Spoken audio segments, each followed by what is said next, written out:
Matthew Rhodes, and I am the field coordinator for the John Birch Society in New England, except for Connecticut. And I wanted to welcome you to this event with John McManus as our speaker, and this meeting is being hosted by the Manchester chapter of the John Birch Society. Our guest speaker tonight is John McManus, and I first met John McManus through watching a video on Dollars and Cents 30 years ago.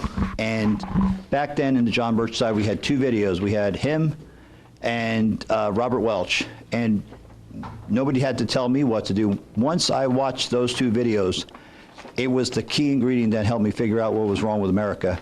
And from that point on, me and my friends in our church, we took those two videos and we went around like Dade County, Broward County, and we shared those videos. John McManus has been accepted the appointment of Robert Welch, the Society's founder, in 1973 as the Director of Public Affairs. He was formerly the coordinator in New England, a few of the states. I don't remember which ones you had. He became the Society's chief media representative throughout the nation. He has appeared on hundreds of radio and television programs, including C-SPAN, Larry King, and The Pat Buchanan Show. He is one of the Society's few authorized spokesmen. So McManus has written and produced numerous audiovisual programs. There's millions of them out there on the internet. And he is in wide demand as a speaker. Books he has written include Financial Terrorism, Changing Commands, The Betrayal of America's Military, William F. Buckley, Pied Piper for the Established, which is I have back there, and The Insider's book, which that came out in like a series of editions. And we also have a book that he's written out back there called The John Birch Society by somebody that was there. So those are for sale in the back, and with the author here, it'd be a good idea to get that signed and have him sign it for you at the end. He is a publisher of the New American Magazine, which is the media arm for the John Birch Society, the New American Magazine, and I think you were President Emeritus right now? Emeritus. Emeritus. And then as he said in a speech one time, he said, if you hang around long enough in the John Birch Society, they'll make you president. So I welcome you to our event tonight, and thank you for coming, and without further ado.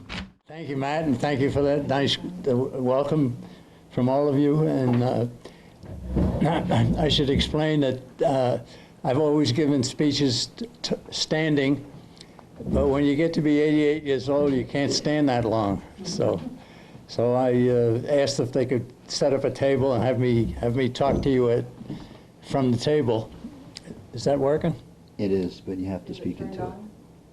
Okay. That sounds smart, didn't it? Is that better? Yes. Is it turned on? Yep. Voice check. That's why. It helps if you turn it on, yeah. That's why I'm married. Well, the title of this talk is something that I hope to convert into a book. And the title is simply Conspiracy is a Fact. Conspiracy theory is a very clever way of getting people to excuse themselves from doing some digging and finding out what's really happening. If you're a decent American today, you know that there are lots of problems. And it doesn't seem to be getting better, it seems to be getting worse. But anyhow, we'll move ahead on it. Mention conspiracy to a lot of people and they'll just back away. It can't be. But there have been people over the years who have tried to tell us that was exactly what was going on. Excuse me.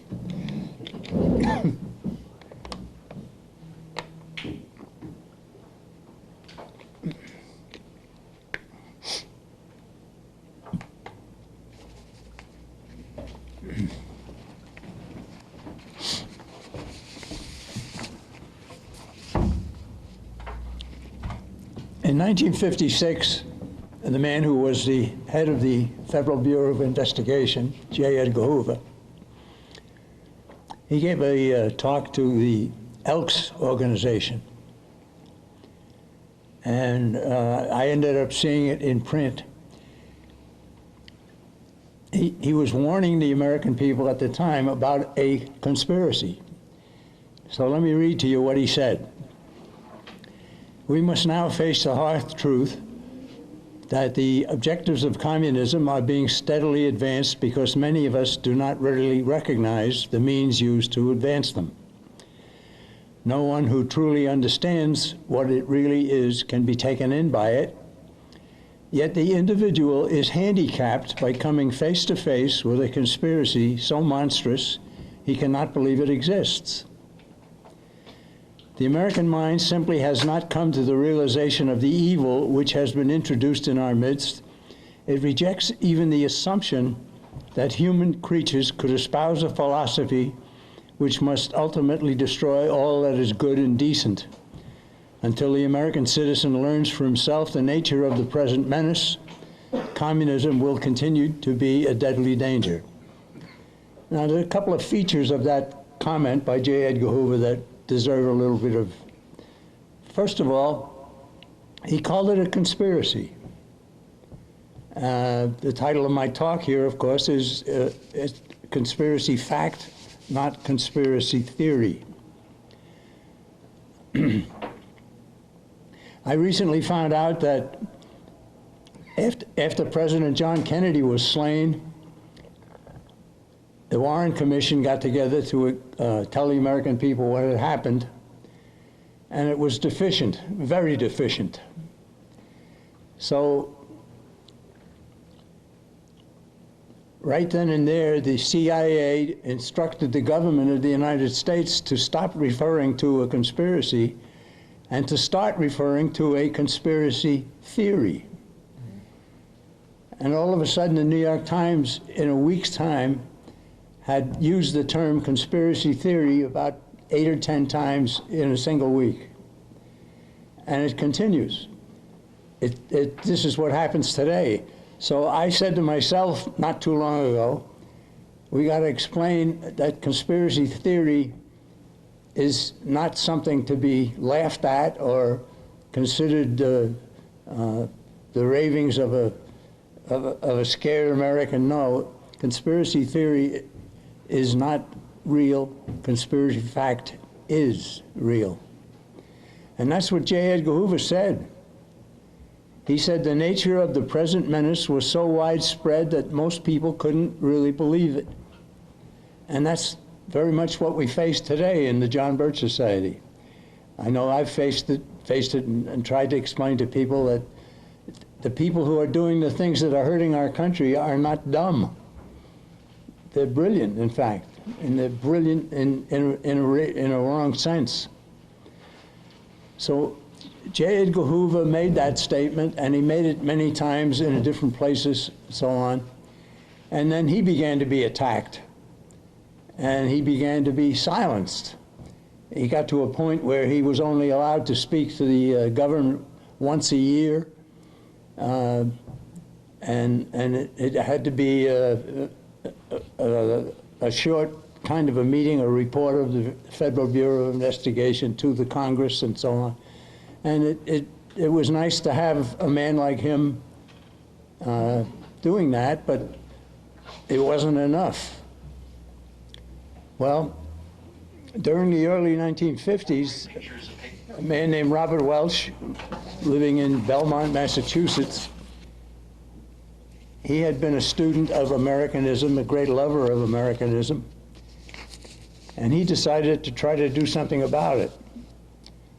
So in December of 1958, he took 2 days to deliver a 17-hour speech to a small group of businessmen friends, supplying details about forming the John Birch Society. It was designed, he said, to expose and rout a conspiracy known as communism that had already captured China, much of Europe, and posed a threat to the United States. Robert Welch was a great lover of America, into which he was born at the tail end of the 19th century, and he was always more positive about the United States than he was negative about communism. He summarized the overall goal of the organization he was hoping to start as education is our total strategy and truth is our only weapon.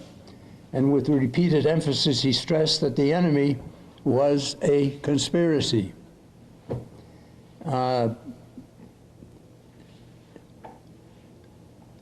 after President Kennedy had been assassinated in 1963, there was a group formed called the Warren Commission. Warren was the chairman of the Supreme Court, and he directed it. The Warren Commission finally put out a report a year later, and it was deficient. It was very deficient. And a lot of people who heard about it or read about it in the newspapers or whatever, they shook their heads and they said, no, this isn't right. There's something wrong. And at that point, an instruction came from the CIA to the government officials, which was sent to all newspapers and magazines and commentators on radio and television. And the instruction was to start calling it a conspiracy theory, not a conspiracy fact. And we live in that time today. Any of you have tried to get some friends or some co-workers or some relatives even in the Birch Society, you'd run into somebody who would say, oh, that's just a conspiracy theory. And it's been very effectively used to silence people who want people to understand what J. Edgar Hoover said. What he said was it was a conspiracy that's so large and so magnificent, so evil that most people couldn't believe it. Most people couldn't believe it existed. Well, Robert Welch was a member of he and his brother started a candy company in Cambridge, Massachusetts. And if you've ever eaten a sugar daddy or a sugar baby, you've eaten Welch candy. The Welch candy was a very successful company. The brother was the president of it, James Welch. Robert Welch was the nationwide sales manager of the company, and they did quite well. But Robert Welch used to use a lot of his time studying what was happening to our country, a country that he loved and made it very plain that he loved it. And if you read any of Robert Welch's writings, you'll find that love of America in what you're reading. So in December of 1958, he took 2 days to deliver a 17-hour speech. And it took 2 days to do that. It was designed, he was anxious to form the John Birch Society, and he stated it was purposed to expose and rout a conspiracy known as communism that had already captured China, much of Europe, and posed a threat to the United States. But it wasn't just the negative, don't worry about the communists. He also taught an awful lot of Americans to love America. And his love of America is obvious in the writings that he did, and over the years, many speeches that he gave and so forth. I became very fortunate. I joined the society, and then they asked me to take a staff position, and I ended up being one of his top assistants, and it was a great honor. The 17-hour speech has been converted into a book. It's called The Blue Book of the John Birch Society. So then you probably want to say, well, who was John Birch? Where did he come from, and how did he get in on this? John Birch was a Baptist missionary who went to China in 1940. And while he was in China, World War II broke out. He volunteered for service with the United States forces in China, led by a general named Claire Chennault. The Flying Tigers. Maybe some of you would remember the Flying Tigers. He became an intelligence operator for them, and he operated mostly behind the Japanese lines. Japan had invaded China, and they were brutalizing the Chinese people. So John Birch did amazing work. I'm convinced from having studied him and read Robert Welch's book about him that he should have been awarded the Congressional Medal of Honor. I got to know John Birch's parents. They, of course, were very proud of their son. And before Robert Welch named the organization the John Birch Society, he asked their permission to use their son's name as a symbol for the organization. They willingly, happily gave it.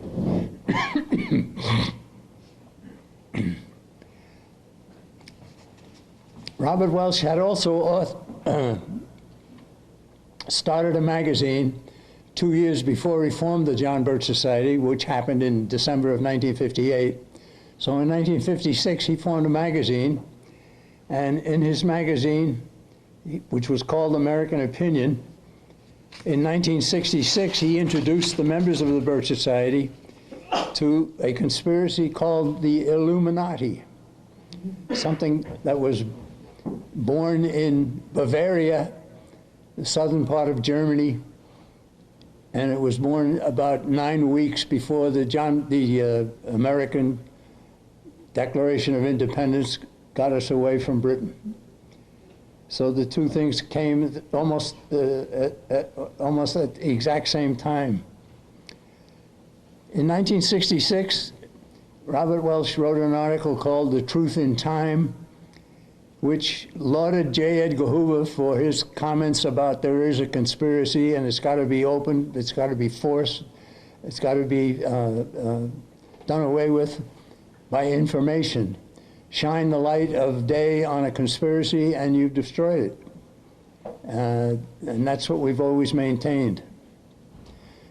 Robert Welch said that the way to fight communism is to study it, understand it, and discover what can be done about it.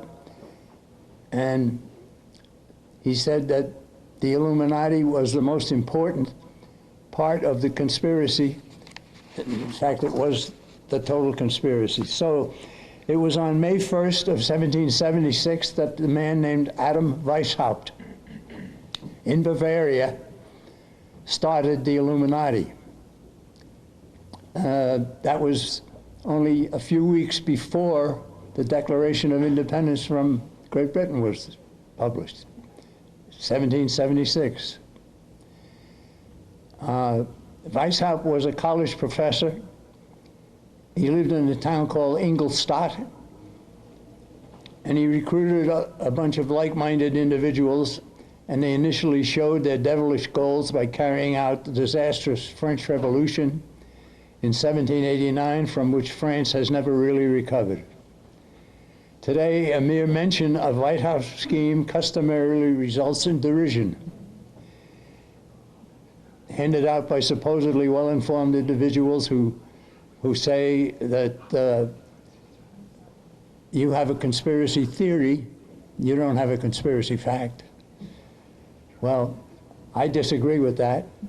I think the John Birch Society deals in facts, and its decision to fight a conspiracy is very well backed up by history. The Bavarian community saw the conspiracy of the Illuminati grow, and people who had abandoned religion, abandoned their main way of making a living even, became part of the conspiracy that formed by Adam Weishaupt. While carrying on business and familial pursuits, these know-it-alls who rejected the idea of conspiracy even back then responded to warnings saying it can't happen here. But it did happen there. They derisively insist that the mention of Weishaupt or Illuminati is a conspiracy theory, not a fact. So I'm here tonight to tell you it is a fact, and I'm going to tell you some of its facts and some of its key people in our country. The conspiracy progressed throughout Europe, and it even sent some people to the United States to see if we could get the conspiracy established in the United States. We'll get into that in a few minutes. In 1920, the newspaper called the Christian Science Monitor targeted founder Weishaupt and its long-range goals of his conspiracy that had already achieved much success. In the 1920 Monitor editorials discussed Adam Weishaupt and the plot and his conspiratorial operatives had already accomplished. And the Monitor listed their long-range goals. They said it was the obliteration of Christianity, the deification of sensuality, the proscription of property, the abjuration of all religion and morality, the repudiation of marriage, and as a necessary corollary, the state adoption of children, universal license, and the wrecking of civilization, giving over of society to general plunder. That was the Christian Science Monitor in 1920. When I came across that, I printed out a copy of what I had, and I visited with a man who was a local member of the John Birch Society. This would have been in the 1970s, I think. And I knew that he was a member of the Christian Science religion. I said, "You'll be more interested in this than anybody I know." So he was very grateful. He took it from me. And about 4 or 5 weeks later, I met him again.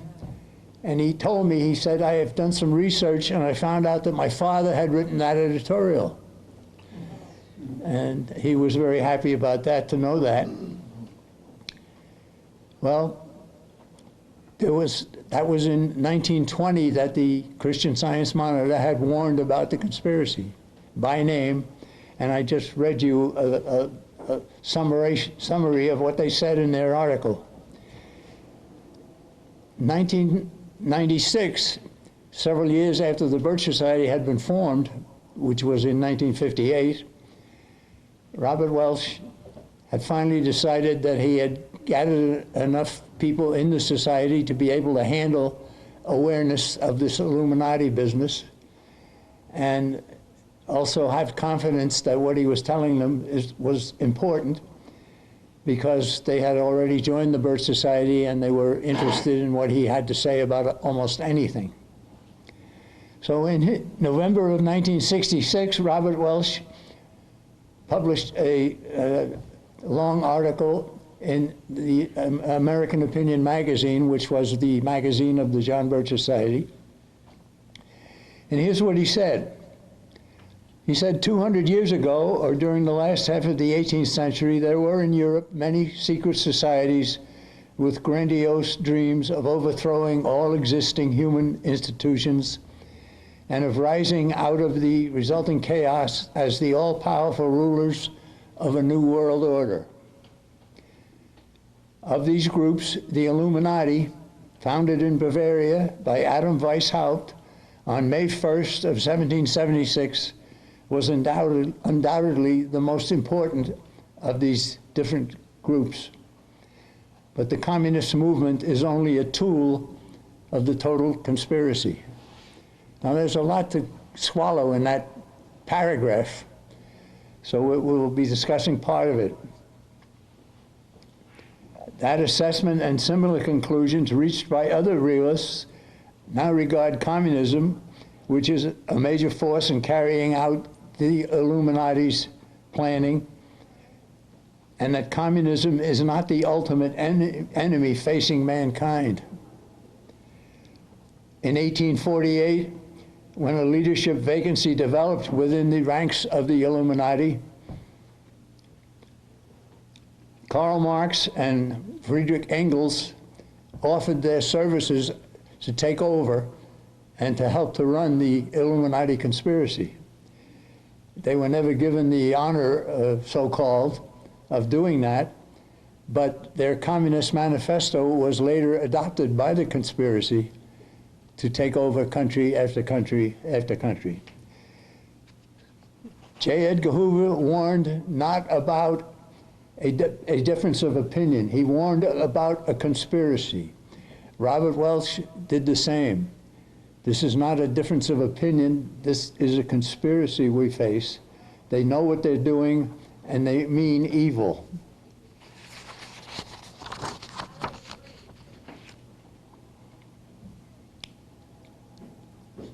want to talk for a little bit about Illuminist activity in America, which started very early after our country had been formed. In 1793, while French revolutionists had not totally gripped their own nation, they declared war on Britain and Spain. The plot's leaders sought to create inroads into the infant United States, and they sent an emissary named Edmund Charles Genet, G-E-N-E-T. How many have you ever heard of Edward Genet? Just one, I guess. Two. Both members of the Birch Society.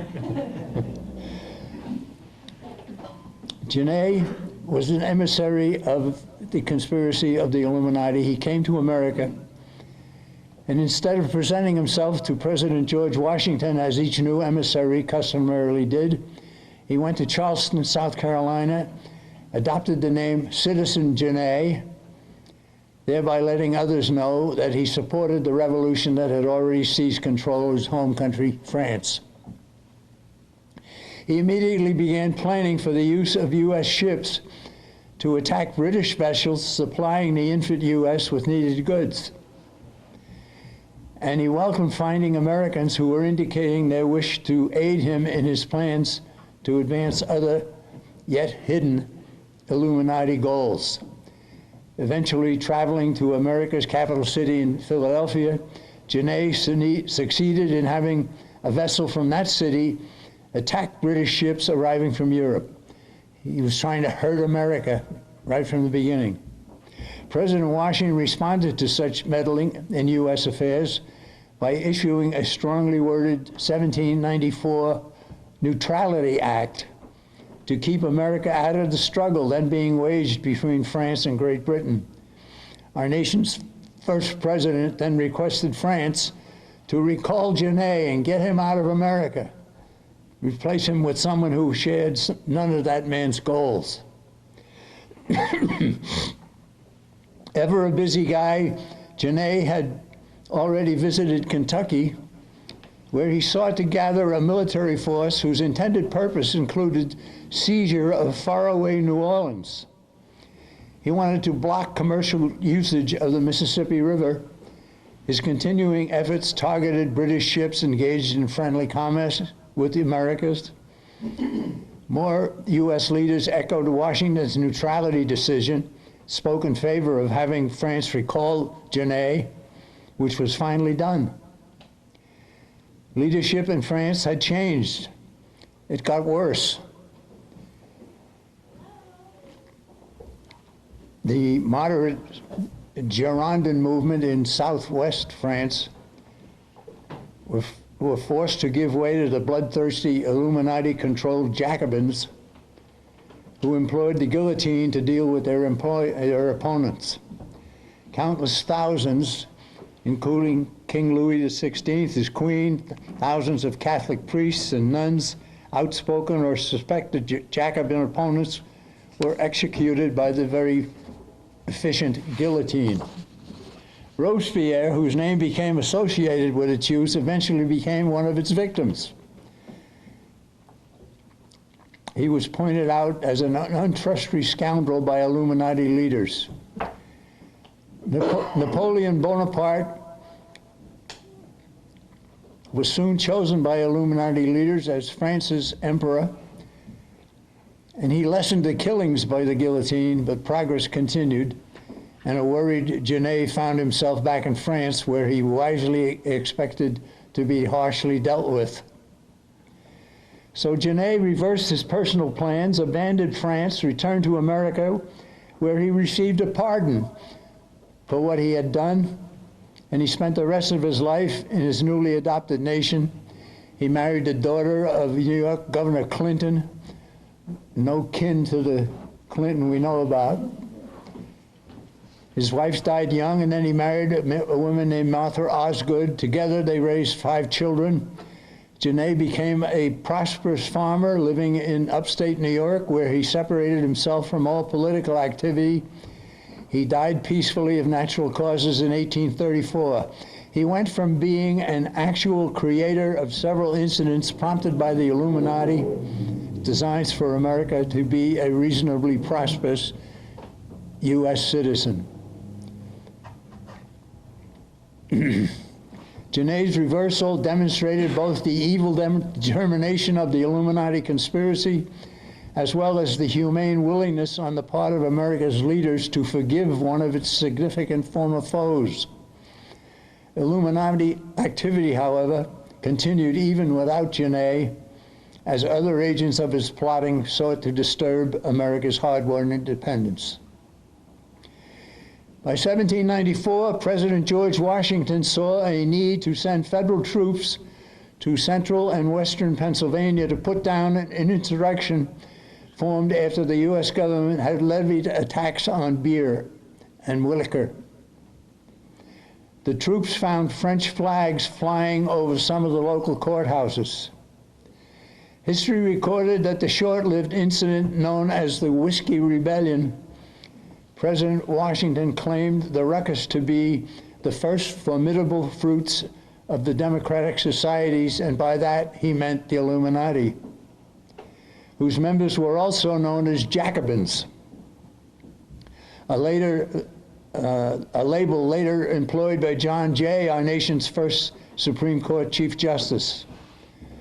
Identifying the uprising of the Whiskey Rebellion as the work of a foreign enemy already known for its connection to the Illuminati, John Jay claimed that their presence in America was still more numerous, more desperate, and more active in this country oh my goodness.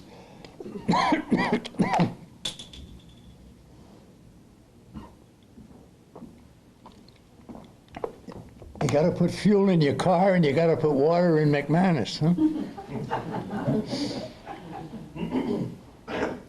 John Jay said that the Illuminati presence in America is still more numerous, more desperate, and more active in this country than is generally supposed. We're talking here now, 1794. On May 9th of 1798, in Boston's North Church, an alarmed Reverend Jedediah Morse, whose son Samuel Morse created Morse code, delivered a sermon outlining the serious threats that he named the Illuminati. He told his flock that the plotters were actively engaged among the people in the United States with a view to overthrow our country's civil and religious institutions. He added that his only aim was to awaken in you and myself due attention at this alarming period in our country. On the same day that Morse delivered his shocking message, Boston-based Catholic priest named Father John Thayer commended Morse for his message and gave the same kind of message to his own flock. His sermon talked about the infernal society of the Illuminati. The two clergymen had profited from reading Proofs of a Conspiracy, a comprehensive expose of the plot authored by a British scholar named John Robeson. We have that book today, the book by John Robeson called Proofs of a Conspiracy. It's on the book table over there, right? Soon after Morse had alerted his parishioners, President Timothy Dwight of Yale College, the institution was not yet a university, responded to a plea arising among his citizens in New Haven that he explained the threat posed by the Illuminati, whose existence they had briefly heard about, but knew little beyond the fact that it existed. Reverend Dwight did as requested on July 4th of 1798. During his dramatic oration, he told his listeners of the worthiness of John Robeson's book, Proofs of a Conspiracy. As for his confidence in the information it contained, Dwight was able to explain that the book's author, John Robeson, occupied a seat at the Royal Society of Edinburgh, was a professor of natural philosophy at one of the finest universities in the world, and had been the author of numerous contributions to the Encyclopedia Britannica. Then, during the summer of 1798, Reverend G.W. Snyder of Fredericktown, Maryland, which has shortened its name, it's now just Frederick, Maryland. He sent a letter to the recently retired President George Washington, expressing fear that Illuminism would gain favor within America's Masonic lodges, as it had successfully done in Europe. Along with his letter, Reverend Snyder enclosed a copy of Proofs of a Conspiracy. The book had just arrived in America, and he had some copies of it. Along with his letter, a second letter went to Washington from Reverend Snyder in Maryland, accompanied by a copy of Jedediah Morse's increasingly famous Boston sermon, expressing alarm that the former president was not sufficiently concerned about the Illuminati presence in America. And in his response to Reverend Snyder, George Washington sent gratitude for having received his message and stated, "It was not my intention to doubt that the doctrines of the Illuminati had not spread in the United States. On the contrary, no one is more satisfied of this fact than I am." I have in my possession, I didn't bring it tonight, but I have in my possession a compilation of the thoughts of the founders of the country about the Illuminati, written at the turn of the 19th century. Oh no, it was the turn of the 20th century. Soon after the warnings issued by Washington, Jay, Morse, Thayer, Snyder, Dwight, and others, these men obtained copies of a second book exposing the Illuminati, written by the Abbé Augustin Barruel, a French priest who had fled England to escape Illuminati-spawned mobs already guilty of murdering a sizable number of Catholic clergymen.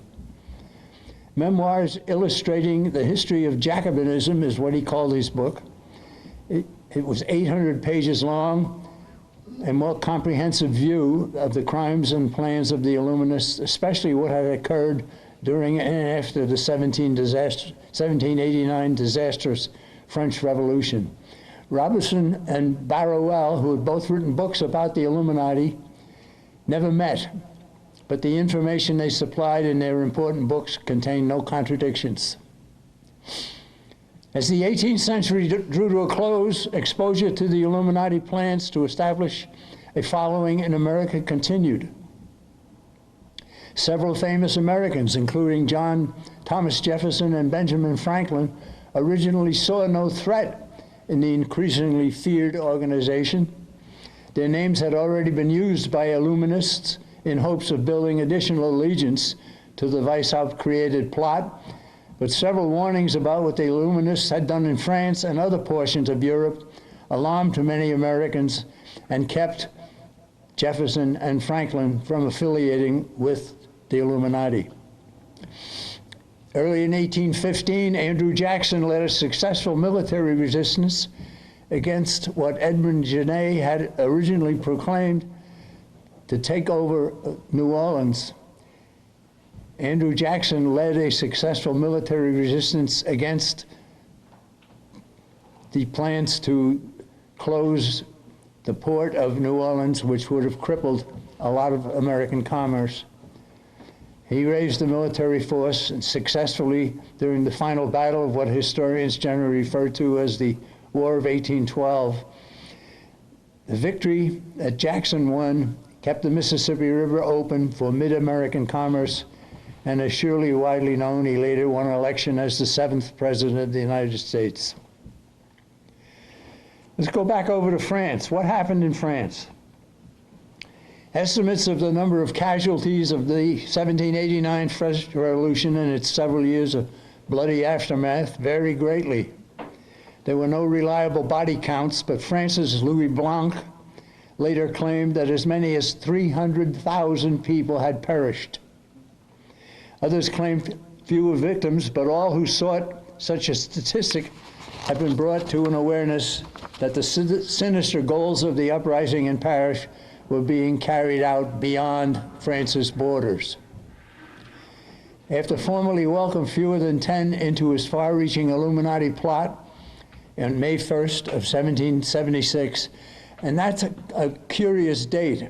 That is why communists always celebrate May Day, because the Illuminati was formed on May 1st of 1776. Well, Weishaupt began enlisting numerous others into the lower levels of its undertaking. 2 years later, he could point to thousands of members spreading the word of the new fellowship and its goals. New lodges were built among disappointed, frustrated Masons who quickly saw in Illuminati goals kind of action that they had long sought. Illuminati branches arose in Vienna, Ratisbon, Franconia, Holland, and then a chance recruitment of a man named Baron Adolf Franz von Knigge led to even more rapid growth. In a fairly short order, the very active and talented Knigge, K-N-I-G-G-E, that's how do you spell his name, Knigge, was not only recruiting numerous others, he became Weishaupt's equal within the conspiracy. It was Knigge who succeeded in recruiting many of those he met at Williamsbad in Germany during the well-attended gathering of Masonic leaders at their 1782 convention. Many of these Masonic persons had become disillusioned with the tepidity of Masonry and were desirous on being part of something more determined and better organized. When he affiliated with Weishaupt, Knigge became he had his own carefully assembled program for conquering mankind. Much of it meshed nicely with the plans Weishaupt had already created. A merger of the two sets of ideas and structures accepted by both men resulted in Knigge's energy, ability, and enthusiasm being readily welcomed by Illuminati leader, and his eager commitment to Illuminism led to increased activity. Most of the new Illuminists were actually recruited by Baron von Knigge, who suddenly was looked upon as Weishaupt's top aide, a relationship that didn't last very long. The two men were quite egotistical, and they ended up not being able to work with each other, and Knigge quit. Resistance to the overall plot soon arose among customary docile individuals, where it wasn't expected. But in late October 1783, Ingolstadt's highly respected Duchess Maria Anna shared her findings about Weishaupt's creation with the Elector Karl Theodor, the political leader of the city. He soon outlawed all secret societies. With what that valiant lady had provided, plus additional information gathered from several prominent defectors, the organization's very existence became threatened. Its membership requirements, including blind obedience, a positive attitude towards suicide and murder, and having Catholicism as a main target, became known. So did the expectation that anyone who joined and accepted membership would in time be expected to abandon religion, patriotism, family, and an array of common civic responsibilities. Weishaupt soon found himself discharged from his post at the University of Ingolstadt. He speedily relocated to Ratisbon, where he continued to direct the order's affairs. While there, a high-ranking member of the order named Lanz was about to set forth on an assignment when, in the presence of his leader, Weishaupt, he was killed by a lightning strike. The incriminating papers found alongside his body were gathered by local authorities and shared with others in order to awaken even more people to the plot's intended victims. After being apprised of Lanz's unusual death and the fact that he was an apostate priest, some area individuals speculated that his demise represented divine intervention. In 1921, a book called World Revolution, The Plot Against Civilization, was issued by a British author and historian, Mrs. Nestor Webster. It became publicly available. In its pages, she listed John Robinson's compilation of the long-standing aims of the Illuminati.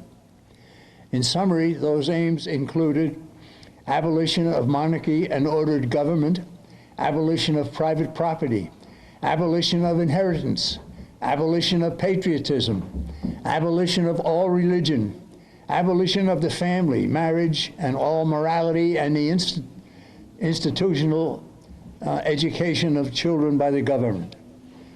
With these pages in Mrs. Webster's book, a reader will learn that Illuminati leaders planned to use a witless 1789 mob to storm the Parisian prison known as the Bastille. Most people have heard of the Bastille, a French prison in Paris. A mere 7 prisoners were its only occupants.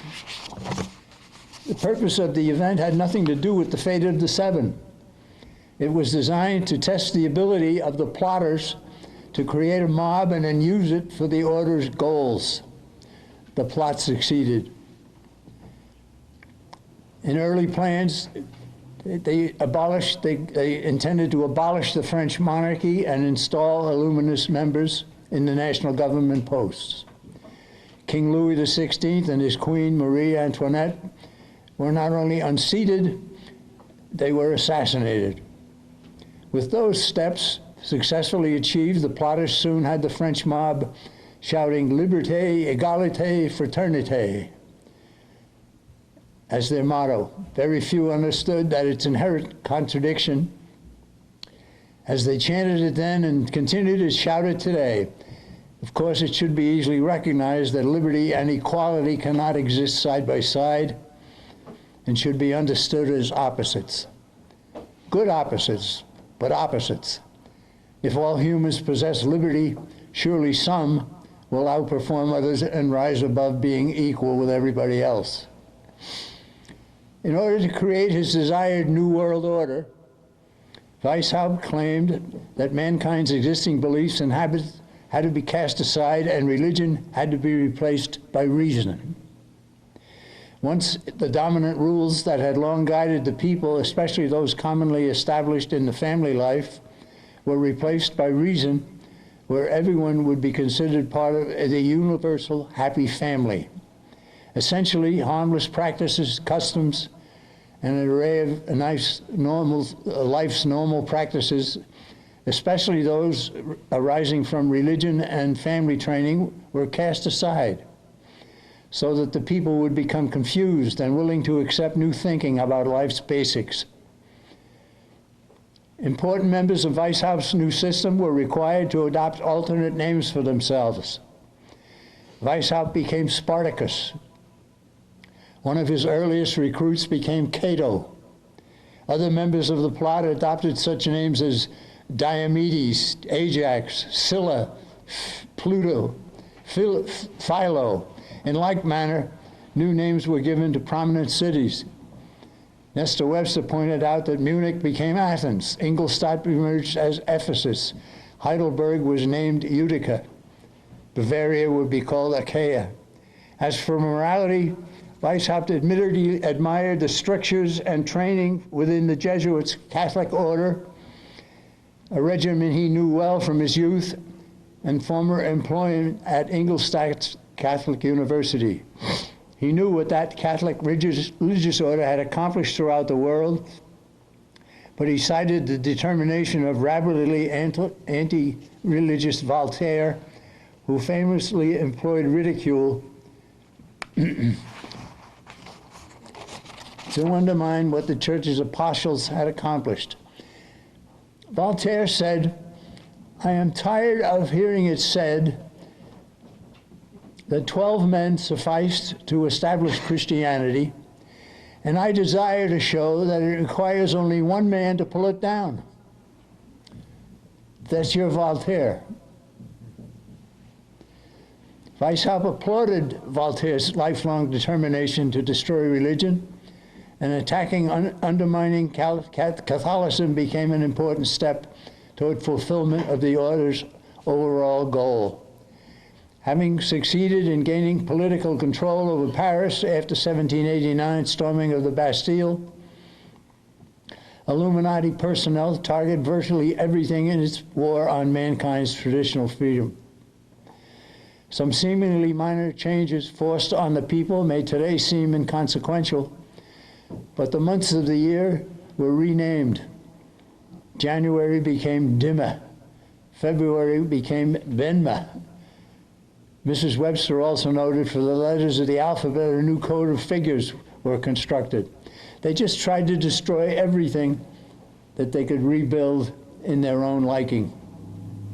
All the while, new recruits were carrying out the designs of the destructive plot and were giving increasingly detailed instruction about its overall goal. It was built on a pyramid structure. People in at the bottom would advance to the next level, and then the next level, and then the next level. And that became a symbol of the Illuminati, which you now find on your $1 bill. Put there in 1935 by President Franklin Roosevelt, with the aid of a man named Henry Wallace, who was a cabinet official and a communist. In 1789, French revolutionaries known as the Girondins, it was named after the Gironde River in southwest France, ruled Paris. Their efforts, as bad as they were, amounted child's play when compared to what their Jacobin successors, led by Maximilien Robespierre, initiated. It was, of course, Robespierre who created the depopulation scheme responsible for the death by the guillotine of 300,000 victims, according to historian Pierre Proudhon. One guillotine casualty before his reign of truth ended was Robespierre himself, when a decision was made by more patient Illuminists to terminate his very existence. Meanwhile, in 1793, a counter-revolutionary movement arose within the largely Catholic Girondins, already alerted to what was happening elsewhere in their country. They formed a Catholic and Royal Army to combat the parish-based revolutionaries. Preferring their movement to be known as the Vendée, they gained impressive numerical strength after France's leaders issued an edict requiring widespread military conscription throughout the entire nation. The Vendéans responded with an ill-equipped force intending to block duplication of what had already become the fate of the people in Paris. Jacobins had taken control of Paris and swiftly expended their blood-soaked rule over much of France. Then they found themselves facing a new foe in the Vendéans. But they won. The Vendéans were overrun, and Jacobin rule succeeded in all parts of the conspiracy begun in France, begun in Paris.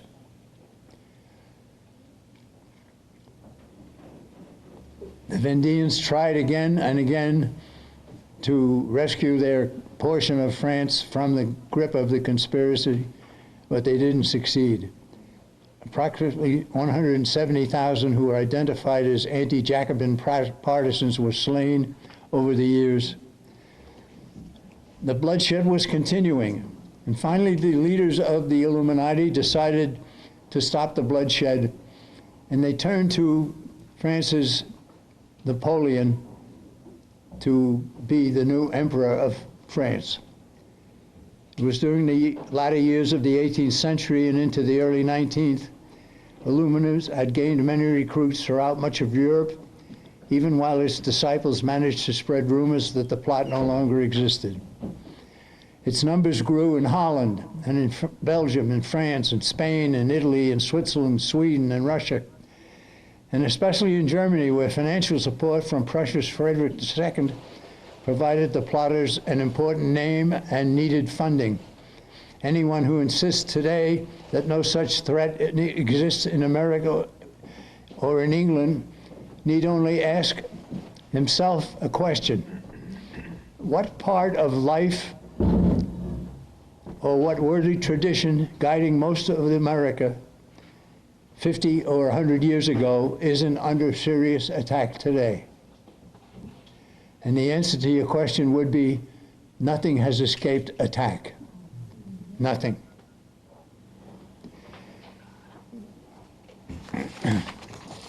Spin-offs within the supremely ambitious plot of the conspiracy did emerge, but none of them succeeded. A fellow named Gracchus Babeuf lynched a short-lived conspiracy called the Republic of the Equals, whose goal was laughed at as continuation of Illuminati without the guillotine. With Weishaupt still controlling the directory, and the directory was the leadership of the Illuminati conspiracy. It was a high-ranking dozen or so extremely loyal and determined conspirators. A call went out by those people to ask Napoleon to become the new emperor of France. He was a veteran Freemason known widely, but only for his military exploits. And he was told to put down any additional rebellions, somewhat soften the treatment accorded to people, and still oversee Illuminati progress. Military genius that he was, Napoleon nevertheless found himself on the losing side eventually in France's invasion of Russia during 1812. He was exiled to the island of Elba, which is off the mid-Italian peninsula.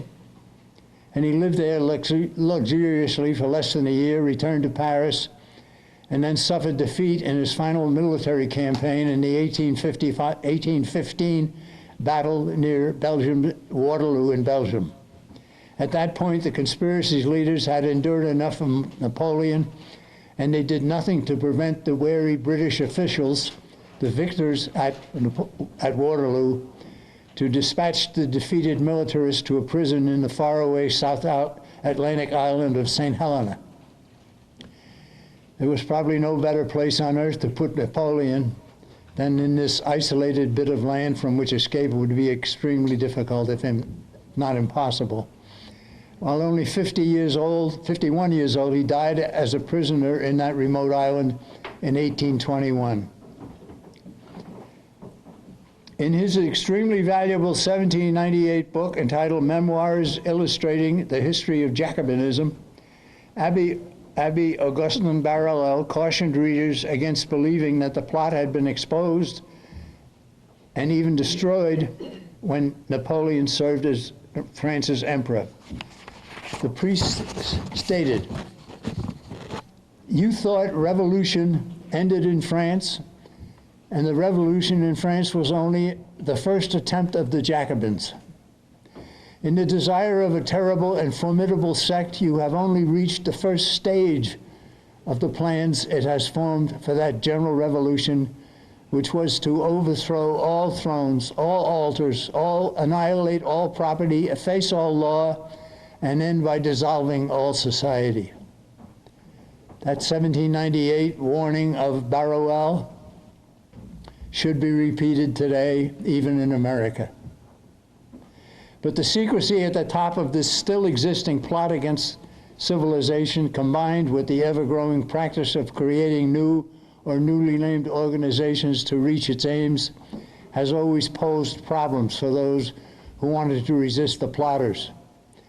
Add to all of that the unwillingness or refusal of our nation's current leaders, mass media, churchmen, and even others to inform the people of its sinister aims, have resulted in allowing a criminal enterprise to achieve significant progress toward reaching domination over mankind. Most who could shine needed light on its evil planning and accomplish have allowed themselves to minimize or even deny the existence of such a threat to their way of life. They ignore the warning of J. Edgar Hoover. They ignore the warning of the John Birch Society. They call us conspiracy theorists, not conspiracy realists. Many who are already or soon to be its targets hold fast to the erroneous notion that what we are presenting is something no one person or group could achieve. They refuse to acknowledge that Illuminati goals are being reached, or even that such a force named Illuminati ever even existed. The truth is, it has been the shaper of much of the history of the past 2.5 centuries. Napoleon may have convinced himself that he was the true leader of the plotting, or he may have allowed others, those who didn't know better, to lead him to such a conclusion. During the years he reigned as France's emperor, 1804 to 1815, he was never the ultimate leader of the Weishaupt-directed plot. That fact became frighteningly obvious to government leaders in Bavaria. Their first-hand knowledge of the threat targeting them and the peoples in other lands had become a deep concern. It led them to send a warning out of Bavaria to the leaders, government leaders throughout Europe. Seized Illuminati documents gained in raids on the homes and workplaces of known Illuminists were copied and shipped off to officials in these nations throughout Europe, but that warning resulted in little positive effect because the information supplied was deemed unworthy of serious concern. In Bavaria, however, numerous high-level plotters had been arrested, and others who were suspected of participation in the conspiracy quickly packed up and fled the area. With a price on his head, Weishaupt abandoned his home and familiar surroundings in Ingolstadt. He quickly accepted an invitation from the wealthy Duke of Saxe-Coburg to continue directing the conspiracy from a headquarters within the Duke's sumptuous manor a good distance from Ingolstadt. Mrs. Webster's research confirmed that Illuminists had spread the falsehood claiming that the plot had collapsed, when it had actually received a boost. From his new residence, courtesy of his supportive Illuminist friend, Weishaupt continued to build influence and gain numbers, aided by the mistaken belief among many that the threat that they had been apprised of no longer existed. The Illuminati founder then traveled to Paris, where for a time he guided the plot's activity from the Grand Orient Masonic Lodge in Paris. Weishaupt passed away at Saxe-Coburg from natural causes in 1830. What he sought to impose on mankind, however, didn't die with him. Prior to Weishaupt's death, he had arranged to send some of his capable adepts into Ireland, where festering religious differences between its numerically large Catholic population and its Anglican-led mother country presented an opportunity to expand Illuminati influence.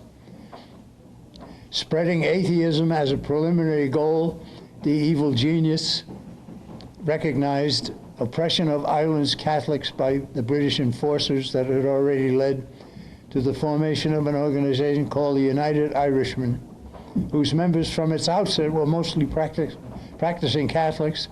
Some of its leaders quickly abandoned their religious upbringing and became atheists and anti-Catholic activists.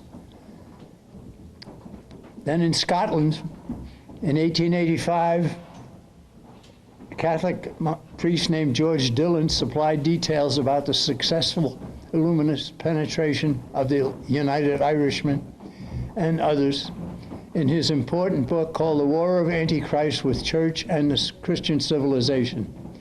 His name was George Dillon. His book is an extremely valuable work, and I just found out that it's available from Amazon. George Dillon's book called The War of Antichrist with the Church and Christian Civilization. He had been delivering a lot of lectures about the Illuminati threat. His frightening messages were deemed so important that his church superiors urged him to issue it in book form, which he did. The book told of Illuminati-directed infiltrators who successfully penetrated the United Irishmen and through their efforts spread atheism in once overwhelmingly Catholic organization.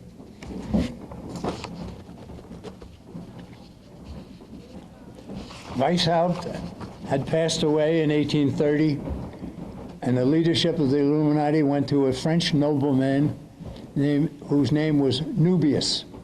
He didn't use his real name. He called himself Nubius, N-U-B-I-U-S. He had successfully introduced the Illuminati conspiracy to Italy and into Ireland, plus the Supreme Court, the Supreme Government of the secret societies was now possessed by Italy's Alta Vendita, the highest lodge of the Italian Carbonari. Scotland's historian priest pointed to its leader as a corrupt Italian known only as Nubius. For a time, it was this hardened conspirator who led the supreme government of all the secret societies in the world. Instructions sent to Illuminati stalwarts in many locales showed the long-range determination of the plotters. Their goal, expressed in the following short statement paralleling what Weishaupt and his Illuminati brethren had always sought, stated, "Our final end is that of Voltaire and the French Revolution, the destruction forever of Catholicism and even the Christian idea, which, if left standing on the ruins of Rome, would be the resuscitation of Christianity later on. The work which we have undertaken is not the work for a day or a month or a year. It may last many years, a century perhaps, but in our ranks the soldier dies and the fight continues." Led by Nubius and directives of his Alta Vendita, it urged its members to gain new recruits by persuading men to increasingly disregard their families and abandon any attachment to religion. Special instructions for targeting priests directed low-level Illuminati members to shower the clerics with popularity and take them away from their duties. When progress for membership in the Illuminati conspiracy was noted in any promising lay individual, already committed Luminists were directed to make Freemasons of them, and the lodge will conduct them to carbonism. How any individual could rise within the ranks of the conspiracy would be determined by superiors. Now,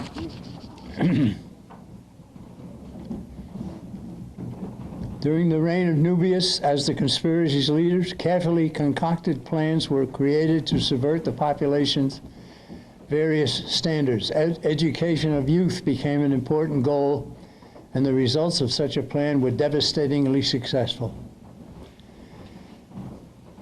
Monsignor Dillon wrote in his 1885 book, "But of all the attacks made by the infidels during the latter reign of Palmerston, a future leader of the Illuminati, that upon primary, middle class, and superior education was the most marked, the most determined, and decidedly, when successful, the most disastrous.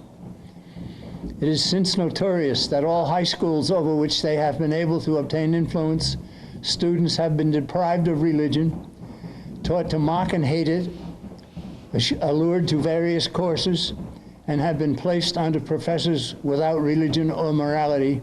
How can we be surprised if the universities of the continent have become the hotbeds of vice, revolution, and atheism?" Monsignor Dillon wrote that in 1885. Does that sound familiar? Does it sound like something that might be happening in America? According to Monsignor Dillon, choosing a successor for Nubius fell on the conspiracy's supreme governing body, the group called the Directory.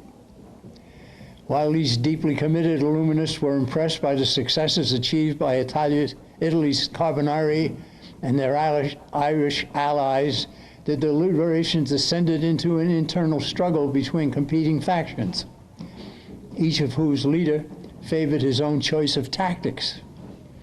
The modus operandi favored by Nubius and his top strategist, a fellow who called himself Vindex, avoided employing murder to advance their designs. Explained Vindex to Nubius, "The murders of which our people rendered themselves culpable now in France, now in Switzerland, and always in Italy, are for us a shame and a remorse. A stroke of the dagger signifies nothing, produces nothing. The two agreed that progress could best be made by corrupting targeted opponents. Stressing that significant point, Vindex pointed to the ancient Carthaginian theologian Tertullian, who famously concluded that the blood of martyrs was the seed of Christians, and they didn't want that to happen in their organization. No Illuminatus wanted to duplicate what Tertullian had long ago come to realize. Vindex stressed an alternate plan to advance the conspiracy. The opponent of Vindex, who wanted to take over, was a man named Giuseppe Mazzini, obviously from Italy. He in Italy had no reservations about employing murder, and it was he who eventually was given the plot's reins. A section of the Mazzini faction came to be known as the Mafia. Why did they call it the Mafia? Well, Mazzini said in Italian, Mazzini utilizza furti incendi and avvolgimenti. I don't know what it is. Translated, it said, Mazzini authorizes thefts, fires, and poisonings. And if you go to that slogan of Mazzini, you find out that the first letter of each of the 5 words in it are M-A-F-I-N-A,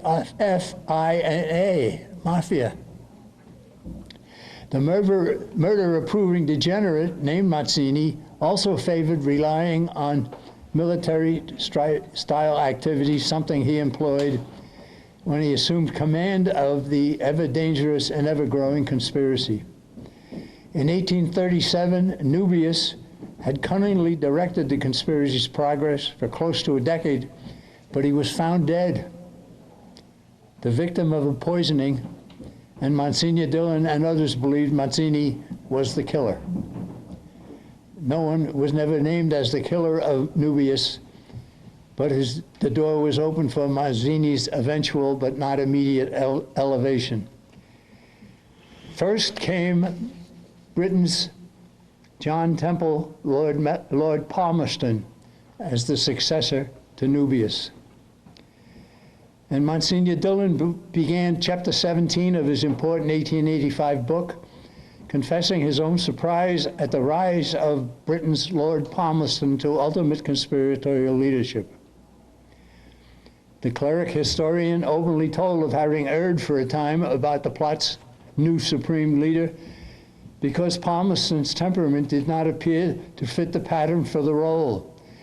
It took a little time, however, for the Monsignor and others to accept that Palmerston's ride to leadership of Adam Weishaupt's evil conspiracy had indeed incurred.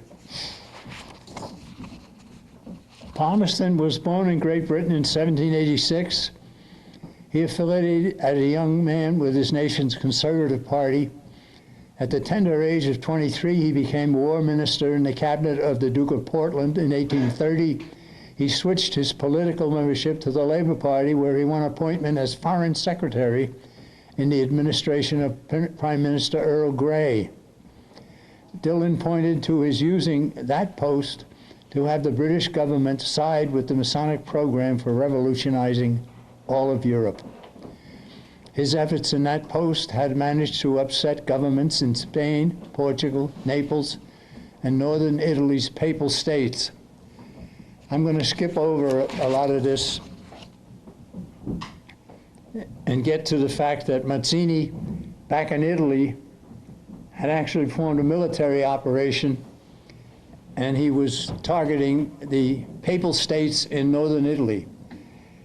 It's not known that the Papal office actually owned the land in a good portion of Naples. It was called the Papal States, a good portion of northern Italy. And the situation had existed for 15 centuries. But Mazzini made war on the Papal States and destroyed the relationship they had with the Vatican to the disappointment and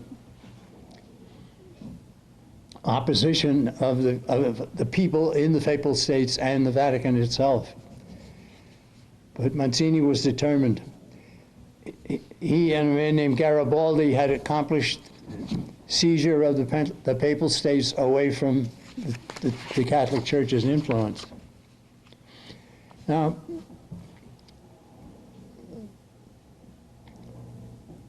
during the leadership of Palmerston, Dillon explained that the newer, more modern tactic would see the socialist organizations, all founded on the lines of Marxist and Engels communism, rise up during the latter half of the 19th century.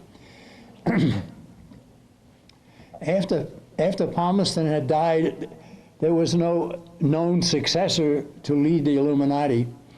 But what the Illuminati did, they took the offer of Marx and Engels and the Communist Manifesto, and they used what it had recommended as their own program. There are a lot of people who have seen a difference between socialism and communism, but they've never had it explained to them that Marx and Engels were the fathers of both socialism and communism. And their ideas were being used by the Illuminati. Let's recall that after Russia had been seized by the communist movement, they called what they had seized the USSR, which stood for the Union of Soviet Socialist Republics. And there are not too many people who want to make a distinction between communism and socialism. Actually, one is the slow arrival at totalitarianism, and the other is the speedy way of arriving at totalitarian communism. I have many more pages to talk about here, but I wanted to get to how does the Illuminati operate today in America? Well,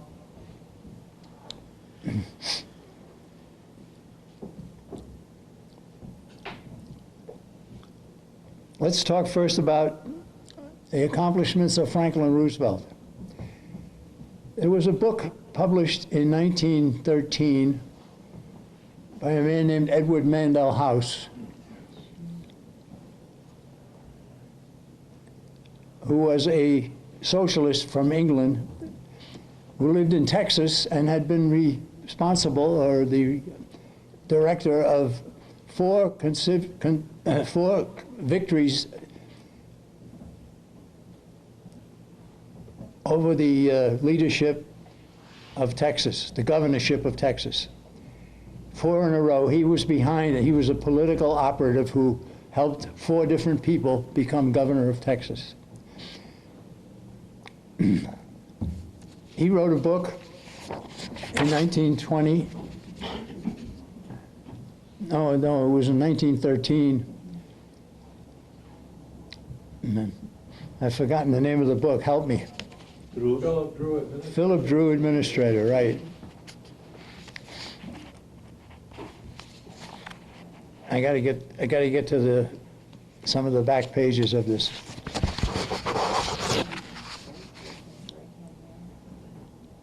Philip Drew Administrator called for the building of socialism within the United States.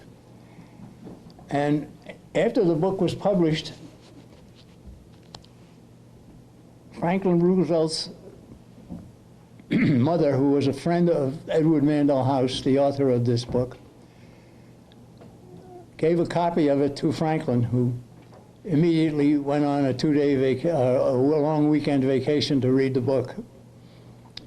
And he implemented many of the thinking, many of what was in the book. Then Franklin Roosevelt lied his way into the presidency. He copied what Woodrow Wilson had said prior to World War I, our entry into World War I.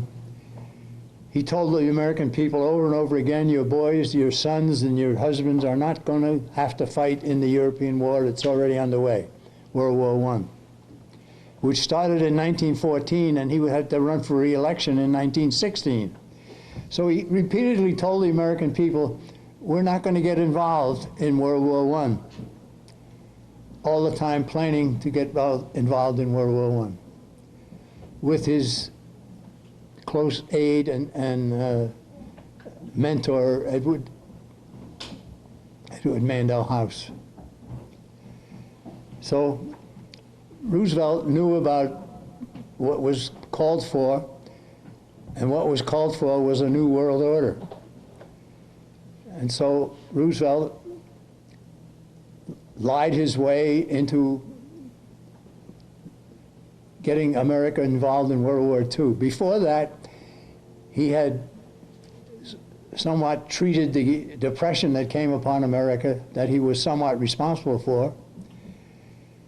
And in the middle of the Depression, he mandated that the American people could no longer own gold. In fact, he stole most of their gold and converted our currency into promises of a politician, which is not a good way to have currency, right? In 1935, Roosevelt was responsible for putting the Illuminati symbols on the back of the $1 bill. He worked on that with Henry Wallace, who was the Secretary of the Treasury at the time. And if he wasn't a communist, he was cheating the matter dues. He was as close to being a communist. I think he eventually was finally found out that, yes, indeed, he was a communist. So they put the symbols of the Illuminati on the back of the dollar bill, and if you have one in your pocket, you might want to take a look at it. At the bottom of the pyramid, which was an Illuminati symbol, you will see the phrase Novus Ordo Seclorum, which is Latin for New World Order.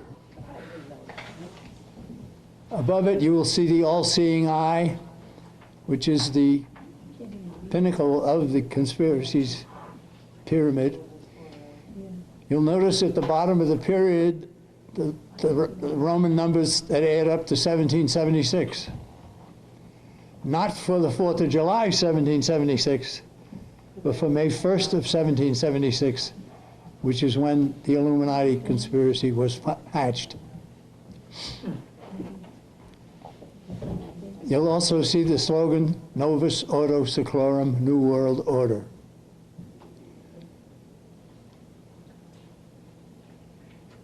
Now, there are a lot of Americans who need to know where that came from and its sinister intent. So I hope you folks won't forget it. Jack, I want to interrupt you. We have a couple people that have to leave, and it's usually inappropriate, but I wanted to see if he asked me earlier if he could ask you a question. I said, well, I don't normally interrupt people, but Okay. I said, well. Well, I haven't timed what I got here. I've got a lot more material to go through, but. Yeah, we're going to be running down here in about 20 minutes or so. We have to vacate the property, place? By 9 o'clock, so I figure people are going to want to ask you questions and stuff, but that's what, it's up to you how you want. Well, let me get into a portion of that I think it would be important to know. Okay. How does the Illuminati recruit? How do they get people to want to be a part of their operation? This is important, right? Well, we have a man in the White House today named Joseph Biden, who, when he was the vice president in the Obama administration, he wrote an article that was published in the Wall Street Journal on April 25th of 1992. And the headline of the article is, How I Learned to Love the New World Order. Oh, do you know that? Now, what that is saying is, hey, you guys out there, I'm available, right? I want to be a part of your organization. I want to be a part of what you're accomplishing and so forth. That is absolutely a fact. That's what this article says. That's what it means. So I have a couple of copies of that, and some of you can get a copy of it. That's one way of having people become part of the conspiracy against civilization that we call the Illuminati. Right?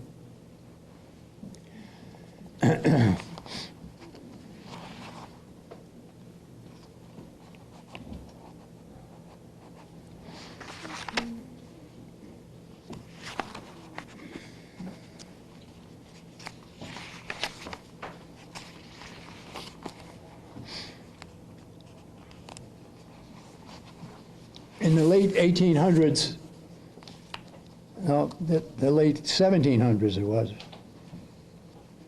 the Pope of the Catholic Church was Leo XIII.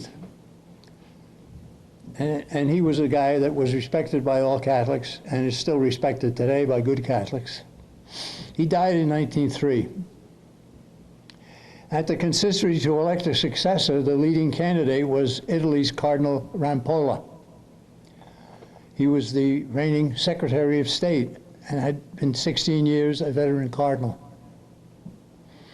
An early ballot at the consistory to select a successor to Leo XIII showed that he was very close to winning enough of the votes to become the next pope.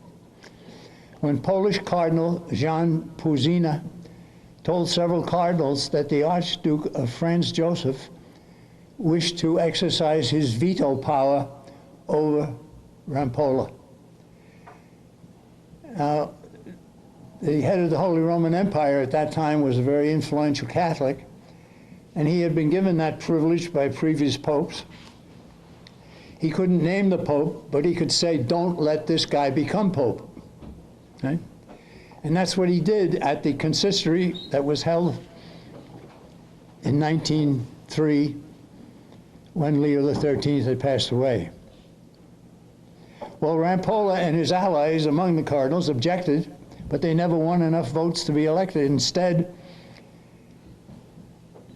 they elected Giuseppe Sarto from Italy, who became Pius X, a greatly revered and well thought of Catholic Pope. It turned out that Rampolla was a secret Mason. And he was also a member of the OTO, the Ordo Templi Orientis, which was an organization of people who were sex perverts, conspirators, all kinds of bad things. Rampolla was a secret Mason and a member of the OTO, and that was eventually proved.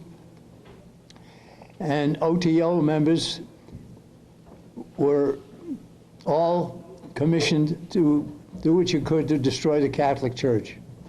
Well, Pius X put a stop to that, and then Pius X died in 1913. In my view, and I've made a study of this at great length, several of the popes of the last 20, 30 years have been Masons, and the effect of their activity is certainly obvious today in what's going on in the Catholic Church.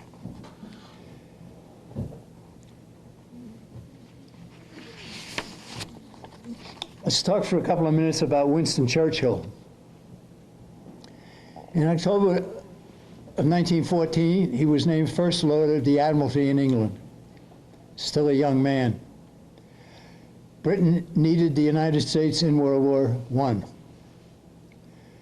The rules of the Navy were altered by Churchill.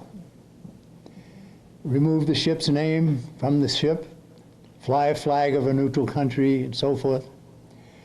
And they did that with the Lusitania. The Lusitania was a non-military vessel, a very famous ship at the time. But Lusitania cargo included a variety of weaponry that was not declared.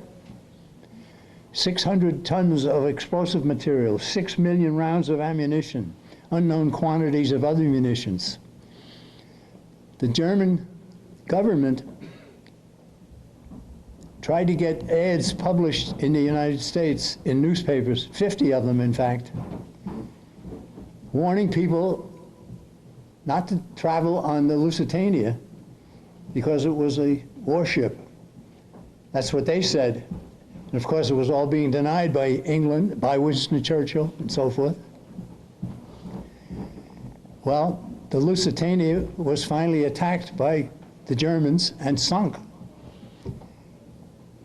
1,195 people perished. 123 were Americans. The German embassy tried to get an ad published warning people not to go on the Lusitania.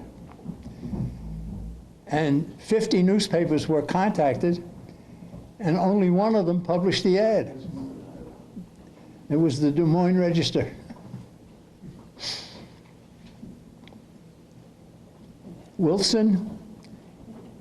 President Wilson and House had been reelected in the year before the Lusitania went down on a promise not to be in World War I. I already mentioned that. The U.S. finally declared war in Germany after breaking Wilson's pledge in April 1917. We suffered 117,000 dead, 204,000 wounded. 2 million Americans participated in the war, and the war set the stage for a world government. That's what World War I was all about. Get people afraid of having another war. Let's have a world organization that will keep people safe and free from another war. Franklin Roosevelt did exactly the same thing in the latter part of the 1930s, inviting the attack on Pearl Harbor. Now, Winston Churchill eventually turned on the conspiracy. And in a talk he gave, where's the date? I believe it was in 1920. He actually stated, from the days of Spartacus Weishaupt to those of Karl Marx and down to Trotsky, this worldwide conspiracy for the overthrow of civilization has been steadily growing. Now this is 1920, and it's Winston Churchill. It has been, he said, the mainspring of every subversive movement during the 19th century. And now, at last, this band of extraordinary personalities from the underworld of the great cities of Europe and America have gripped the Russian people. So here's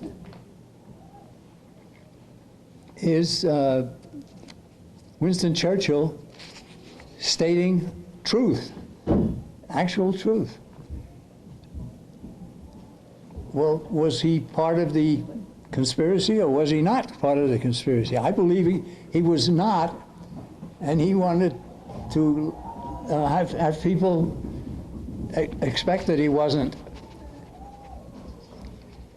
Unfortunately, Winston Churchill became a victim of his own likings.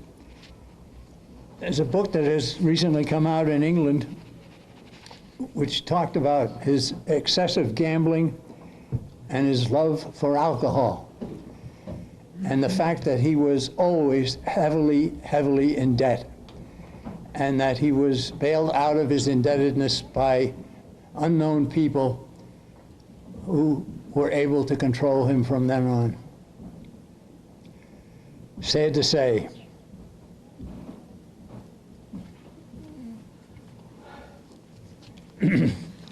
I have little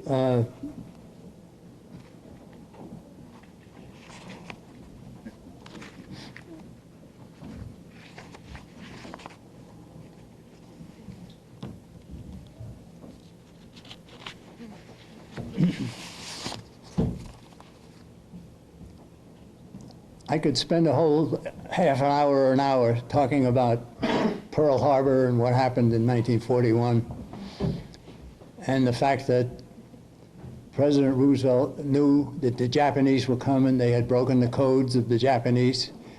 They knew that the Japanese planes were on their way to bomb Pearl Harbor, and they didn't notify the military leaders in Hawaii who were caught by surprise on a Sunday morning.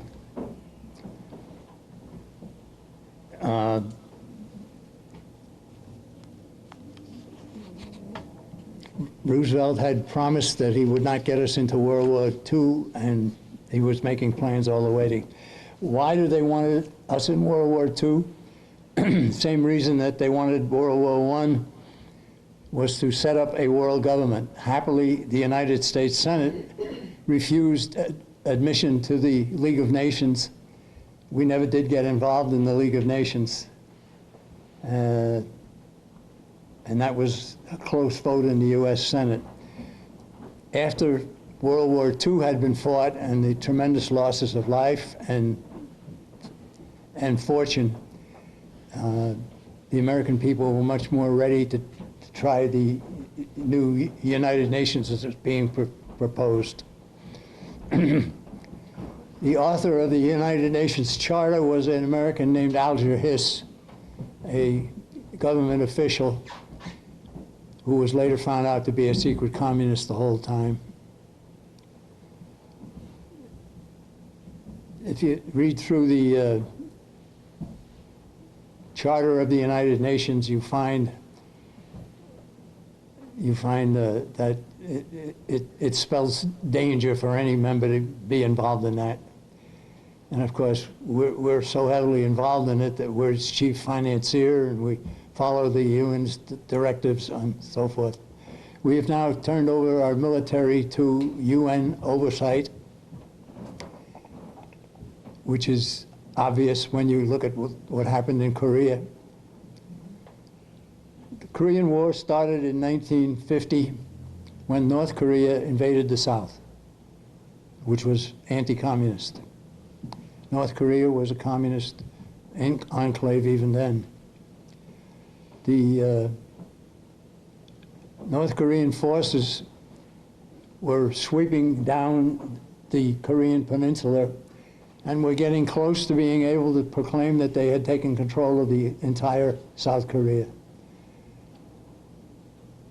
General Douglas MacArthur was our military leader, and he was given instructions to see if you could stop the advance of the communist forces from the north into the south. He proposed to his president, who was Franklin Roosevelt, and to the people at the Pentagon, that he would construct he would arrange for a amphibious landing at a place called Incheon in South Korea, which was close to the North Korean border. And they all said, no, you can't do that. Incheon is a terrible place. They have 40-foot tides. Every day, the tide changes 40 feet in Incheon. Trying to have a amphibious landing at that place would be suicidal. Don't do it. MacArthur continued to plan doing it. He was under strict orders to let everybody in the Pentagon, and of course then the president, to know what his plans were. And he had several types of plans, but it could be rejected by Washington, by the Pentagon, if it hadn't been responded to in 7 days. So MacArthur continued planning behind their backs the Incheon landing, and it turned out to be a huge success. And what it did was it cut the supply lines that the North Korean army had, which was to the south of that. They'd already passed that part of Korea. And it also enabled the American forces to invade North Korea. And in a short amount of time, the North Korean army was captured in the south, and the United States Army had gone all the way up to the Yalu River, which separated North Korea from China. The war had been won. Now, how did MacArthur get away with that when everybody in Washington said, don't go to Incheon? It's got a 40-foot tide, and you can't get, it's not sensible to try to do that. Well, what happened is that MacArthur just kept planning, and he actually did pull off the landing at Incheon. It was a huge success. And he knew that they couldn't, back in Washington, they couldn't order him not to follow through on the plan. And he had 7 days. So he sent a courier with the plan that he was required to send. He sent it to Washington on a courier in the slowest way he could possibly figure out for the man to get to Washington. It took the man 6 days to get there. So MacArthur's victory over that was accomplished. At that time, the Chinese Communist forces came to the Yalu River on the Chinese side and posed a threat. And MacArthur wanted to bomb the bridges over the Yalu River, make it hard for them to get their men and equipment across into Korea. He was denied permission to bomb the bridges over the Yalu River. The communist forces stormed ahead, and later the leader of the Chinese forces stated publicly in communist China that he would never have sent his men across if he hadn't been notified that Washington would deny MacArthur the chance to blow up the bridges and keep them from coming into Korea. So most of the Korean War was then fought, and it was a bloody mess, and we lost an awful lot of people, and we still maintain a physical presence of American forces in South Korea.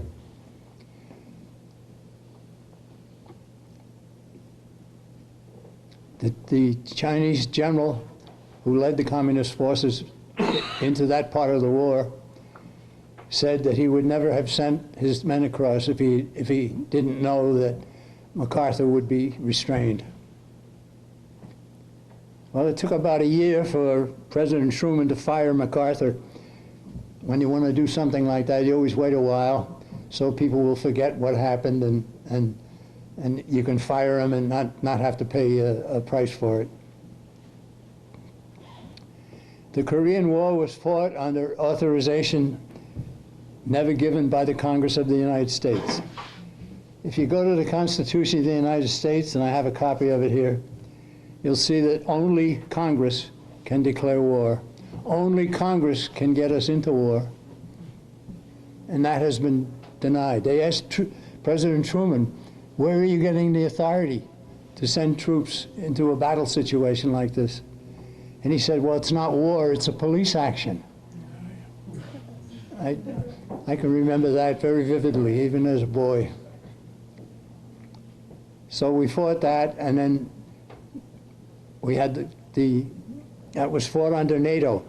NATO had been formed in 1949, and NATO is not known by the American people as a creature of the United Nations. It's a subdivision of the United Nations.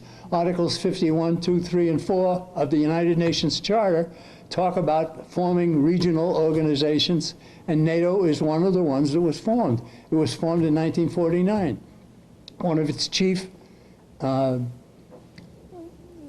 creators was Dean Acheson, Secretary of State at the time. And I remember Robert Welch used to talk about Dean Acheson and say, if he's not a communist, he's cheating them out of dues.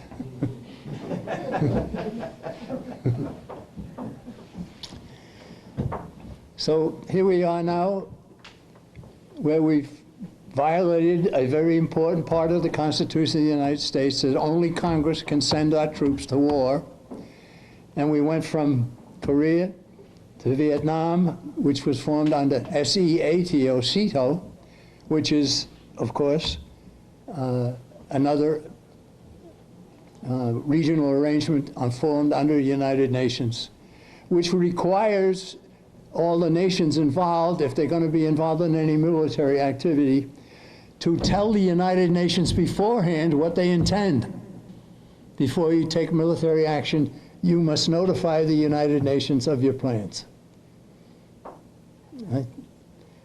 This is what we have our American men and boys really fighting, but not winning. They can't win.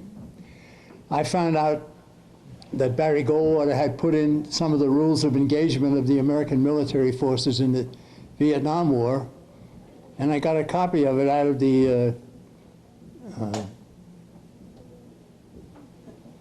the Congressional Record. And it talked about the Air Force that was used to fly into North Vietnam.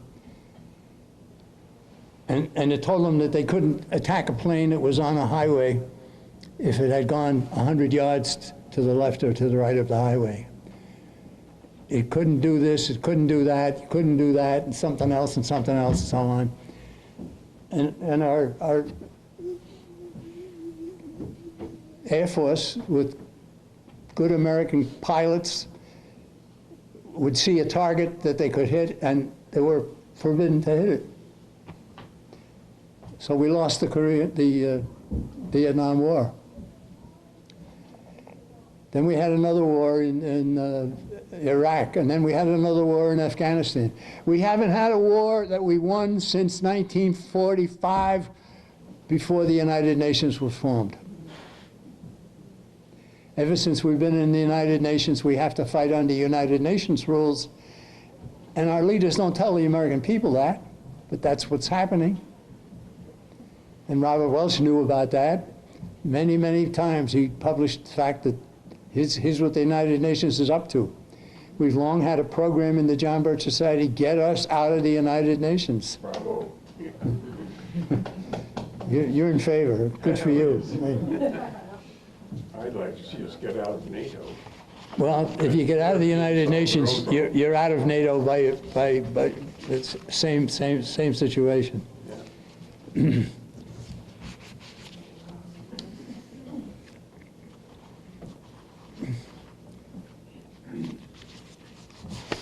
There's a book on the book table over there.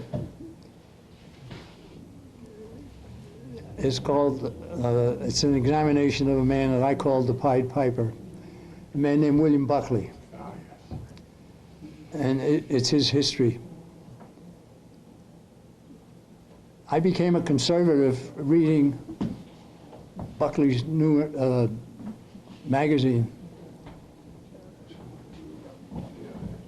What was this called? I've forgotten. National Review. National Review. In the early 1960s, a friend of mine said, "You ought to know better than what you're spouting." I said, "Well, what ought I know?" He said, "Well, what magazines do you read?" And I told him I read Time magazine, I read something else. And he said, "Did you ever hear of a magazine called National Review?" I said, "No." He said, "Well, National Review presents a completely opposite viewpoint, at least to a degree." I said, "Well, can I see a copy? Can you let me borrow a copy?" I saw it, and I said, "Well, this seems to make sense." So I decided to go to a John Birch Society meeting, because the John Birch Society was in the news almost daily back in the early 60s. And it was all bad news. People were slamming the Birch Society. It's secret, it's subversive, it's dangerous, and so on. I went to the meeting to see what it was all about, and I wasn't very impressed with what I saw at the meeting, but I bought a set of books that they sold, books that had been out of public, books of the past which were worth reading. They called it A Dozen Candles. And I came home and I started reading some of the books. And I said, wow, this is something, a book about how we betrayed this guy and that program and so on. It was all stuff that I'd never seen and never heard of when I was in college or in any school I'd ever gone to. So I finally ended up joining the John Birch Society. And I thought that Buckley was a very good ally. I learned to find differently. So I wrote a book about William Buckley. I call it The Establishment's Man.